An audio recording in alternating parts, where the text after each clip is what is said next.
பெங்களூரில் உள்ள சின்னசாமி மைதானத்தின் வெளியில் நின்றிருந்த சிஎஸ்கே ரசிகர்கள் பலரையும் ஆர்சிபி ரசிகர்கள் எல்லை மீறி துன்புறுத்திய சம்பவம் அதிர்ச்சியை ஏற்படுத்தியுள்ளது. என்ன நடந்தது வாங்க பார்க்கலாம். சிஎஸ்கே அணிக்கு எதிரான போட்டியில் ஆர்சிபி அணி 27 ரன்கள் வித்தியாசத்தில் அபார வெற்றியை பெற்றது. இந்த வெற்றியின் மூலம் ஆர்சிபி அணி பிளே ஆஃப் சுற்றுக்கு முன்னேறியுள்ளது. இந்த வெற்றியால் ஆர்சிபி ரசிகர்கள் பலரும் கொண்டாட்டத்தில் ஈடுபட்டனர். முதல் 8 போட்டியில் ஒரு வெற்றியுடன் இருந்த ஆர்சிபி அடுத்தடுத்த 6 போட்டியில் வென்று பிளே ஆஃப் சுற்றுக்கு முன்னேறியிருக்கிறது.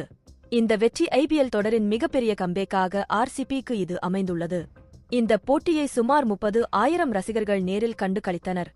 ஆர்சிபி ரசிகர்களுக்கு இணையாக சிஎஸ்கே ரசிகர்களும் மைதானத்தில் குவிந்தனர்.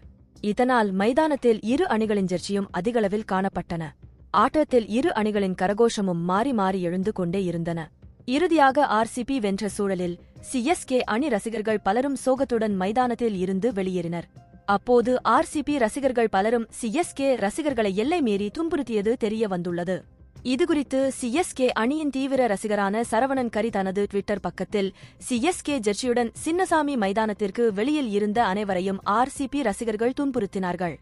ஆண்கள் பெண்கள் என்ற பாகுபாடு கூட காட்டப்படவில்லை. சிலர் குடித்துவிட்டு அதிக சத்தத்துடன் வந்து துன்புறுத்தினார்கள். சாதாரணமாக நடந்து சென்றால் கூட ஆர்சிபி ஜெர்சியுடன் வந்து எங்களை பார்த்து நடுவிரலை காட்டி செல்வதாக பதிவிட்டுள்ளார். ஆர்சிபி ரசிகர்களின் இந்த செயல்பாடுகள் சிஎஸ்கே ரசிகர்களிடையே விமர்சனத்தை ஏற்படுத்தியுள்ளது. இது குறித்து உங்களுடைய கருத்துக்களை கமெண்டில் பதிவு செய்யுங்கள்.